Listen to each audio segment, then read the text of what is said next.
Ruushka 1959. Qisadan ma aha mala awaal. Waxay ka mid tahay dhacdooyinka ugu murugada iyo cabsida badan ee taariikhda casriga ah, waxayna ilaa maanta tahay qarsoodi aan la xallin.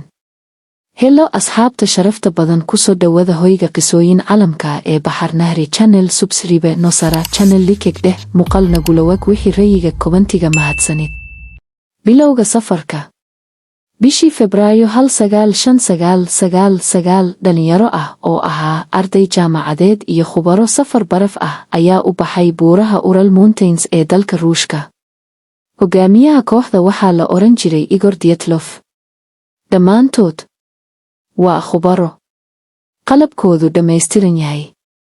Cimilada way yaqaanaan. Ma jirin wax muujinaya khatar. Halka ay ku dhaceen. Waxay teendo ka dhigteen buur loo yaqaan Kholat Syakhl, magaceeduna micnihiisu yahay buurta dhimashada luqadda dadka Mansi. Halkaas wax walba way isbedeleen. Waxaa la helay. Markii ay muddo dheer ka soo noqon waayeen, kooxo badbaadin ah ayaa diray. Waxa ay heleen wax aan caadi ahayn. Teendada waa la jaray, gudaha laga soo jaray. Kabaha, jaakadaha iyo cuntooyin waa yaaleen. Raadad cagaha ah oo kablaan ah kuna socda barafka. Laakiin dadkii ma jirin. Maydka koowaad. Qiyaastii 1.5 km u jira teendada waxaa laga helay 2 mayd. Dharka way ka maqnaayeen. Gacmahoodu way gubnaayeen. Waxay u muuqdeen kuwo orday iyagoo cabsi la gooy. Intii kale. Maydadka kale waxaa laga helay meelo kala fog. Qaar lafahooda waa jabeen sida shil baabuur. Hal gabar afka iyo carabkeedii way maqnaayeen. Qaar ka mid ah dharkooda wuxuu lahaa radiation shucaac. Laakiin ma jirin calaamad muujinaysa dagaal ama xayawaan weeraray. Su'aalaha ilaa maanta jira. Maxaa ku qasbay khubaro baraf inay teendada iska jaraan oo bannaanka u cararaan? Maxaa sababay jab lafaha culus iyada oo maqaarku uusan dhaawacmin? Yaa ama maxaa ka saaray carabka gabadha? Maxaa keenay shucaaca? Dowladdii Ruushka waxay xirtay faylka iyagoo leh sabab dabiici ah oo aan la aqoon. Taasi jawaab ma ahayn. Aragtiyo badan, laakiin midna ma la hubo. Duufaan baraf ah. Tijaabo sir ah oo militari. Wax aan caadi ahayn UFO. Cabsi maskaxeed oo wada jir ah. Laakiin caddayn buuxda looma helin midna. Dhammaadka cabsida leh. Qoysaska dhibanayaasha ilaa maanta jawaab ma helin. Aagaas weli dadku way ka cabsadaan. Dad badan oo booqday waxay sheegeen. Waxaad dareemaysaa in lagu daawanayo. Qisadan waa dhab, dukumiintiyo iyo sawirro rasmiga ahna way jiraan. 2 Los Angeles, USA 2/13. Qisadan waa mid dad badan ku riyooda, qaarna ay weli ka argagaxaan. Waa qiso isku darsatay cabsi, qarsoodi, muuqaallo dhab ah, iyo su'aalo aan weli jawaab loo helin. Hal su'aal ayaa ilaa maanta taagan. Maxaa dhab ahaan ku dhacay Elisa Lam? Qaybta 1. Gabadhii safarka keligeed ah.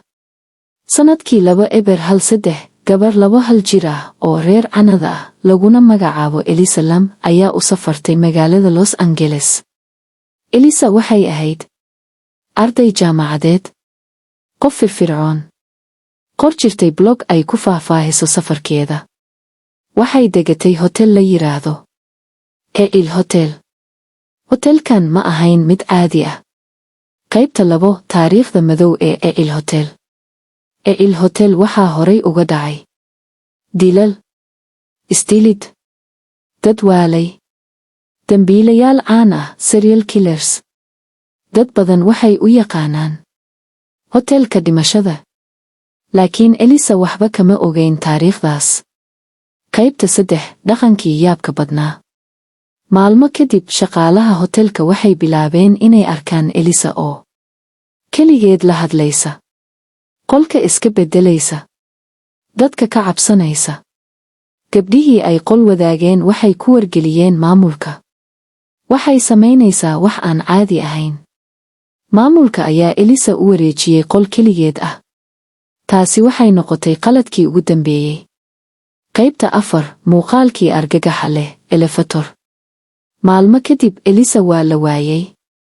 Booliska ayaa sii daayay muuqaal kaamirada elefatorka. Muuqaalkaas waa mid caalami noqday. Waxaa laga arkayay Elisa oo elefatorka soo gashay, badhanka riixaysa si xad daaf ah, albaabka oo xirmi waayay. Elisa oo bannaanka u eegaysa sidii qof daba socda. Wax ay la hadlayso iyadoo qofna uusan jirin. Mararka qaar way qarinaysaa, way ordayaa, gacmaha si aan caadi ahayn u dhaqaajinaysaa.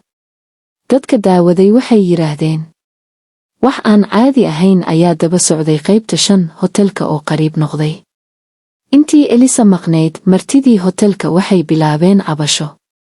Biyaha musqusha, midab madow, ur xun, dhadhan qariib ah.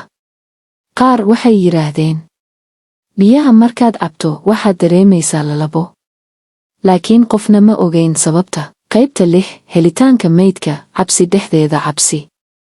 Ugu dambayn, shaqaale kor u baxay saqafka hotelka ayaa helay taangiga biyaha ee saqafka korkiisa. Markii la furay, gudihiisa waxaa ku jiray meydka Elisa Lam, iyadoo qaawan, dharkeedii taangiga agtiisa yaallo, albaabka taangiga xiran. Su'aalihii waxay noqdeen kuwo waali ah. Sidee ku gashay taangi dhererkiisu sareeyo? Sidee albaabka u xirmay? Maxaa ku qasbay inay qaawanaato? Maxay ula hadlaysay wax aan jirin? Qaybta 7, warixinta dowladda. Booliska waxay yiraahdeen, waxay u dhimatay shil iyadoo qabtay xaalad maskaxeed. Laakiin dad badan ma aqbalin. Sabab? Taangigu wuu adkaa in la furo. Elisa keligeed ma awoodin. Muuqaalka elefatorka weli lama sharxin. Waxaa intaas dheer, muuqaalka la sii daayay waa la jarjaray, waqti ayaa ka maqnaa. Qaybta 8, aragtiyaha argagaxa leh.